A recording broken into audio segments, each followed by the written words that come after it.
Alright, for those of you new to grip sport, I'm just going to run through the implements for the 2025 Australian Grip Sport Championship and go through some of the basic rules of a grip sport competition. So there's 4 implements for the competition. The first implement will be the Napalm Nightmare 2 and 3/8 handles.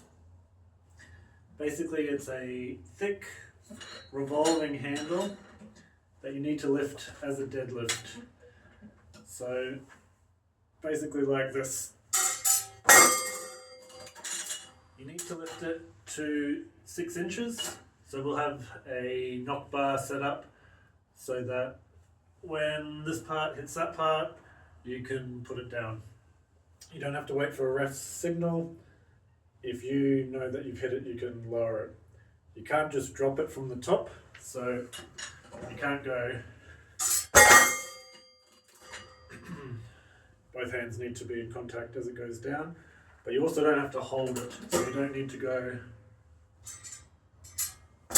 like that.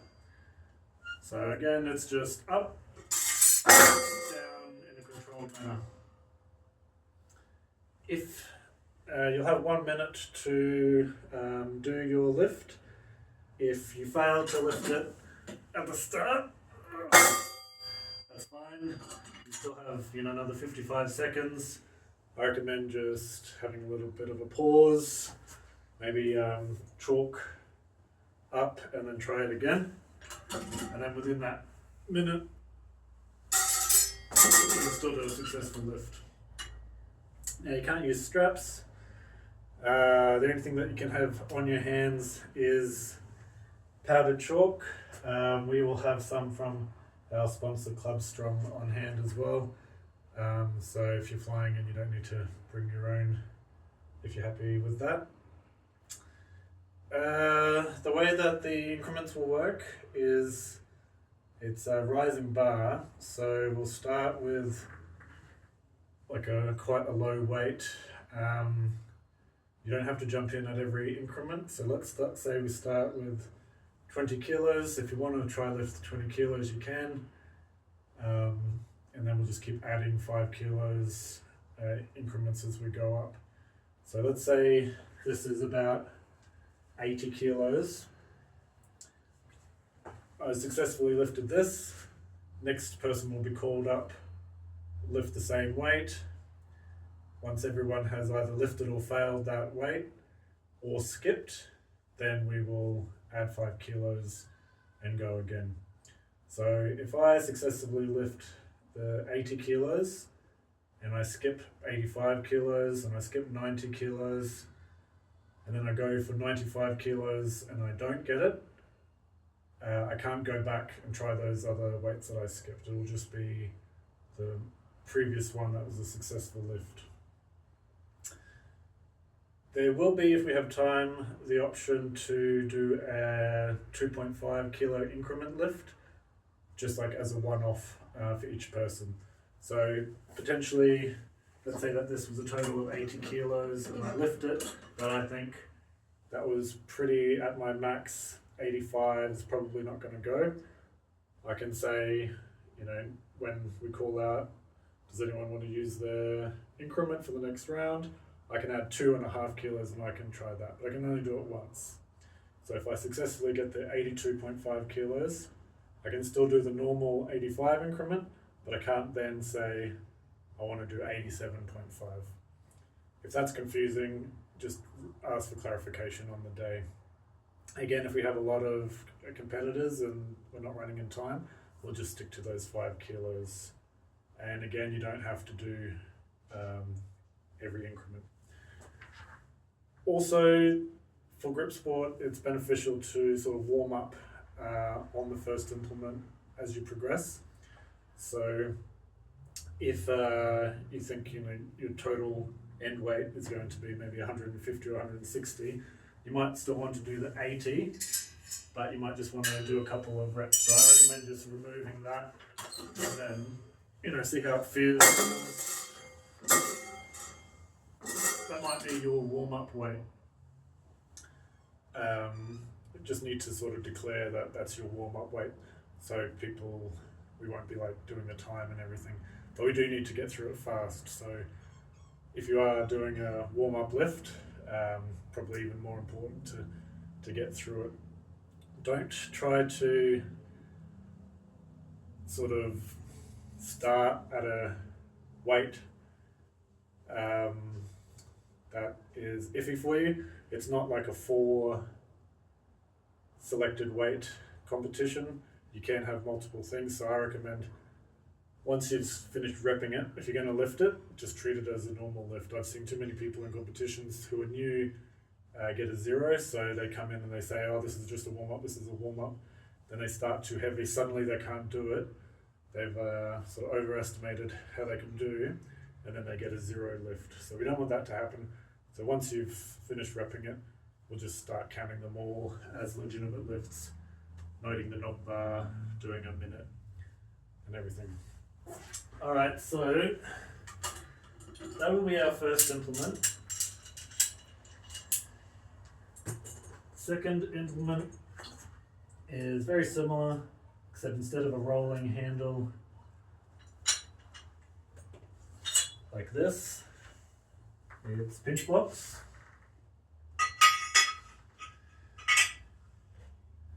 And we'll have these another set as well, so you can sort of try them once you get out and other people are lifting.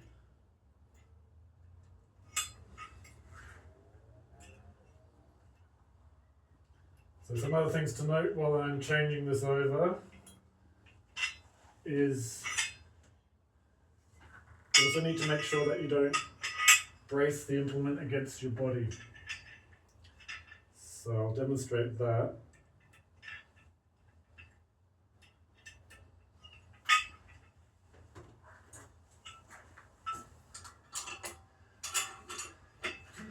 So you can't have the implement sort of on your leg as you lift it up. So you need to make sure that the implement is away from your body. With these blocks, it doesn't matter which way around you hold them. Obviously not like that, it's just going to make it harder for you. And you can apply chalk onto the actual implement if you want. Again, if it's your first grip competition, I probably recommend just leaving the chalking of the implements to people who have done it before. Well, make sure you chalk your hands.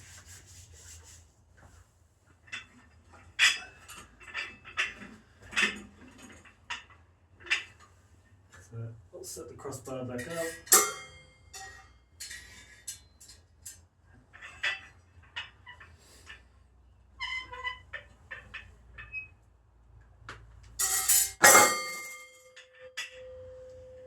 So same thing, I probably would have started at a lower weight, so I get a better feel of the implement and go up in 5 kilo increments. Alright, the third event is the vertical cannon. We'll probably have a couple of different vertical lifts that count for the records on the day, and we'll go with whichever one sort of feels the best, because we want the highest records we can get on the day. Again, it's just a deadlift to the crossbar. So it looks like that. You'll see some technique people do is that they kind of twist it around. If you're going to twist it around, kind of anticipate where this is going to go as you lift it, otherwise you'll end up knocking everything over. So when I say twist, it kind of looks like this. It's completely fine that this gets knocked over. Also, in the event, let's say for whatever reason, it ends up coming back and you lift it up and it's away from the crossbar, If it's evident that it has gone over, then it's not necessary that it has hit that. It's much easier for everyone if it does hit it, but if you've yanked it in a weird way, but it's evident that this has gone over the 6 inches, then it still counts as a valid lift. Now the last event is the silver bullet. So we'll have a number of captains of crush grippers. We'll also go through some more specific technique on the day with people who are much better than me at this event. The general idea is that you need to close the captains of crush gripper, and this silver bullet needs to be in between the handles, and then you hold it for as long as you can, and then you'll drop it. Now there'll be a bunch of different rating grippers. The way the scoring works is that the person who comes first will get 100 points, and then the second person will get 97 points, third person will get 94, so on and so forth. 3 points less in the order of rankings. Now, if any higher number gripper is worth more than any lower number gripper, regardless of how long you hold it. So for example, there'll be a Captains of Crush gripper that's a number 3. If you can hold the silver bullet for a second or more on number 3, that beats holding it for 20 seconds on a 2.5. Captains of Crush 2.5. But obviously if you hold it for 20 seconds on a 2.5 and someone else holds it for 10 seconds on a 2.5, you will place above them. We can go through it again on the day. Basically you want to close the hardest one possible, so you're going for hardest and then on that one the longest you can. If you've never touched these grippers, you've never done a silver bullet, probably start pretty low, try to get a feeling on the day between events what seems reasonable for you to close, and you'll have 3 attempts. Now if you want to go for a world record, if you can close the number 4, if you've never heard about this, you definitely won't be able to close the number 4. So those who want to go for a world record, they are able to do it as their first event, because there's more likely that you'll be able to get a world record fresh, and people who are new to grippers, it's more likely they'll do better at the end of the competition once they've seen other people do it, once they've warmed up, once they've practiced. So it's not disadvantaging anyone, and anyone who does want to go for the world record can do it at the start. I'm sure I've skipped a whole bunch of critical information, but the key thing is, if you have any questions, don't be shy to ask during the competition, before the competition, clarify it on the day. Keep track of what you've lifted, because we will be sort of scoring this. Person will be scoring this, so if there's any disputes, it helps if you've written down what you think you've done, and we'll be filming as much as possible as well. Alright, that's it for now. I'm losing my voice, and I will see you on the 1st of June.